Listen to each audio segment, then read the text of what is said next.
So now let's move to Life of Nichiren Daishonin Part 2. In this, we study from April 28th, 1253 to 1260 and see what all critical events happened during this time. But before proceeding further, let's go back to a very important day, the day, a golden day of April 28th, 1253. As we talked in the last video, it was on April 28th, 1253 that Nichiren Daishonin, when he was 32 years old, he declared Lotus Sutra as a supreme teaching and Nam Myoho Renge Kyo as a way to get all the benefits of Lotus Sutra. And where did he go for first sermon? Did you all remember? He went back to the place where all it started. He went back to his first school where he got himself enrolled at the age of 12 and where he became priest at the age of 16 under the guidance of senior priest Dozenbo. Can anyone name the place? So the name of the place was Sechoji Temple. Now, let's stick maybe for a minute or two on this particular day, a very important day, a very important date for every one of you to remember. So let's go through it maybe for a minute. So it was on April 28th, 1253 at Sechuji Temple around noon time that Nichiren Daishonin proclaimed Nam Myoho Renge Kyo as a supreme teaching, and he refuted all other teachings which were prevalent at that time, and majorly Nembutsu because that was the one who was practiced by majority of the people and which was also kind of a state religion at that point of time. Now, when you get a great power, it means great responsibilities also. He could have very well kept quiet and continued to his enlightenment journey, right? Because he knew that if he proclaimed Namyo Renge Kyo as a supreme teaching and refute other schools, that means he is inviting all the hatred and persecution. However, as written in Lotus Sutra, that the votary of Lotus Sutra, when they preach, when they try to propagate the right teaching, they will definitely encounter a lot of hatred and persecution. So he was very determined. He determined to challenge that whatever persecution may come his way, but he is not going to accept any inferior teaching and he will not stop proclaiming Nam Myoho Renge Kyo. That was the spirit of Nichiren Daishonin. And at the same time, he also changed his name, kind of brought his identity and kind of merging his identity to the identity of Lotus Sutra. And he changed his name from earlier Zenichi Maro to Nichiren. Nichiren literally means sun lotus, so you can see that he was so influenced and so moved by the teaching of Lotus Sutra that he changed his name around that time also. Now, once on April 28th, 1253, when he pronounced Namyo Renge Kyo as a supreme teaching, then from 1253 to 1260, a lot of propagation efforts he did. Let's go through the propagation efforts. Now, from 1253 till 1257, he moved to Kamakura, and Kamakura was like a um, capital. It was like a not exactly a capital, but a capital for the military authority. The authority was residing in Kamakura. It was one of the highly, influential city of that time, and he he went to the Kamakura and he started to practice and propagate in Kamakura. And it is the same place that is where he got his early disciples like of Shijo Kingo, Tokijonin, Ikekami brothers. All the strong disciples of Nichiren Daishonin were based out of Kamakura. And as we all know, Shijo Kingo was samurai, Ikegami brothers were like today's world RRR kind of a brotherhood they were having at that point of time. Now, what was the one thing that moved Nichiren Daishonin a lot?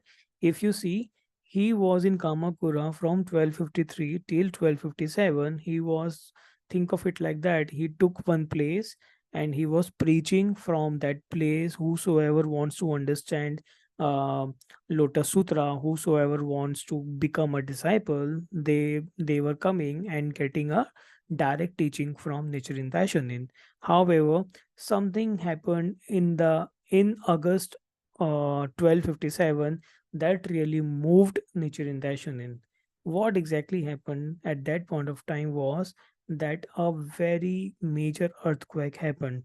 It's not like that earthquake was not happening earlier, but now Nichiren Daishonin was able to see a kind of a trend, and he was able to decipher the pattern that was happening in Kamakura and for that matter in entire Japan.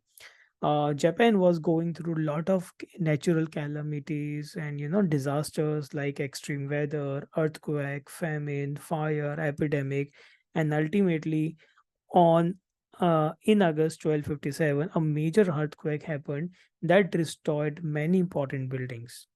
That incident and especially observing these the things which are happening in the past, so he was able to connect the dots and able to understand that if he really wants to change um, the karma of the land, if he really wants to make sure that the Japan doesn't suffer all these natural disaster and calamities, then he really needs to up his game. He really need to do the propagation at a very fast pace. He really need to reach out to authorities. He really need to do something with the help of which the propagation efforts can really speed up, can be expedited. So all the different things that were happening were really moving him, like sometimes it was flood followed by epidemic, then famine, wildfire, and epidemics. All those things were happening. Major earthquake was happening in 1257, right? So ultimately idea was, how can you reach out to as many people in short span of time, so that many people start practicing, so that the karma of the land also starts to get changed. And that was a major wow. Nichiren Daishonin took a very young age. If you remember in part one, we talked about the vow Nichiren Daishonin took to become the wisest person in Japan, so that he can lead everyone towards happiness and remove suffering. And now when he got the answer, the idea was, how can he do it at a very fast pace. Now with that intent, he understood that he really needs to directly approach authorities, the people in the power, and make them understand the reason why all these calamities are happening, and why and if you and how, if you shift to the right teaching, it can be averted, or for that matter it can be reversed. And he understood the stakes are very high when you are reaching out to the authorities. So it can be something that can backfire, or that can be something you need to put your best foot forward. With that intent, he really put forth all his wisdom. He wrote again and again. He framed the letter in a very detailed manner, and because he understands that the authorities are currently following a particular sect named Butsu sect, now if he goes and challenge it, or if he goes and put forth his point, it may seem that he is trying to topple the government, or he is trying to become a next leader in the line. So that should not happen. So to make sure there are no loopholes in the letter, he really put forth a lot of wisdom, and he made the letter in a very rational, in a very objective manner, so that whatever he is putting, it has some reference to text, so that it can be collaborated, or it can be thought as a complete end to end scientific exercise, something which can be reasoned, something which is very rational. And then finally on July 16, 1260, you can see that he started to understand the pattern in 1257, when he saw a lot of natural calamities are happening in Japan. From that time till July 16, 1260, it took it, he took his own sweet time, 2 years, around 2.5 years, to really write the first treatise, and he submitted that treatise to Hojo Tokiori, who was a very influential leader of Kamakura military government. Now, open question: can you name that treatise? The first treatise Nichiren Daishonin wrote. Yeah. So the name of the treatise is Risho on Kokuron. The literal meaning of Risho on Kokuron, if we translate into English, means on establishing correct teaching for the peace of the land.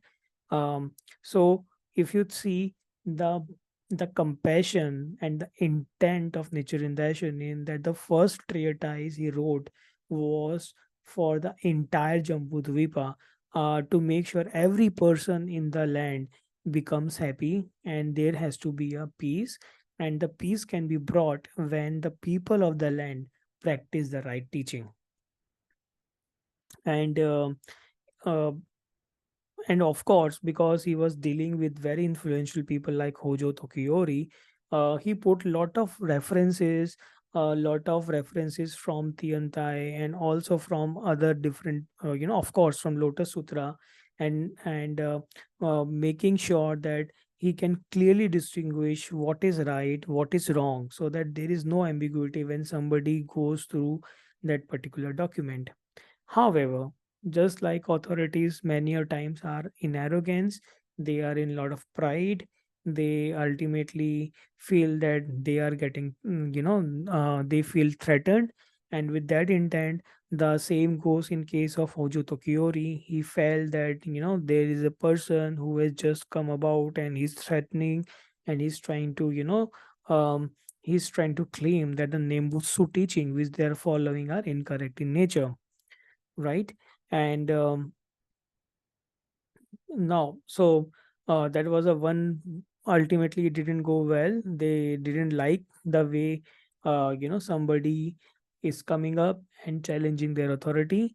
Nichiren Daishonin also wrote in Rishon Kokoron two very important elements, which we will discuss as we progress from part 2 to part 3 and part 4. In look at the, the wisdom and the visionary, the person who can foresee, uh, kind of a, power nature in Darshan had, that he was, because he based the entire treatise Risho on Kokoron on the correct teaching, and he was able to comprehend Lotus Sutra correctly, and he was able to understand the pattern which was going on. Based on that, he claimed in Rishon Kokoron that two events will be happening for sure in case you are not reverting to the right teaching. And these two events were internal strife, where lot of internally lot of disharmony within the Japan will happen. Also, not just internal strife, there will be a threat, a definite threat of foreign invasion in case we do not revert to the correct teaching, if we not start reverting to practicing Lotus Sutra, right? And this was for the first time Nichiren Daishonin, um very firmly, with lot of rational, lot of reason, and also, with lot of authority, um, in terms of what is going to happen in case you're not following, kind of giving them a clear roadmap in terms of what can happen and what not. um, First time he confronted the authorities directly. Till this time, before this time, he was confronting Sechoji temple, or he was confronting small small sects in their individual capacity. However, this was for the first time Nichiren Daishonin uh, directly reached out to authorities, directly started a channel of communication, and wrote a direct letter, direct treatise, that is Risho on Kokoron, on establishing the correct teaching for the peace of the land. And this event is called, also known as first demonstration. And as we will see in the coming slides, in the coming parts, that this was the first demonstration, and after this first demonstration only, lot of persecution started to happen, right? So आप chronology समझिए. Let's go back to chronology, because that is what we want to make sure that we are on top of. So I will just quickly take you through what we have done in part 1 and part 2, and then we will move to part 3. So he was born in our province on February 16, 1222. At the age of 12, he entered into Buddhist school. He has a long desire since childhood to become the wisest person in entire Japan, to lead people to happiness and remove sufferings. To do so, he took the path of solving this problem um, through studies and through religion, and that's how he entered at the age of 12.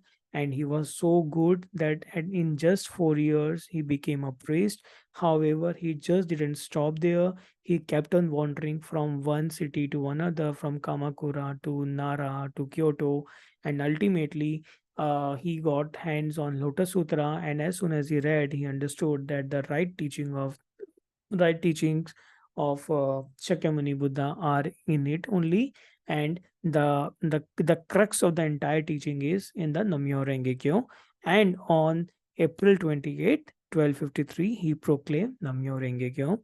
From there onwards, he preached in Kamakura.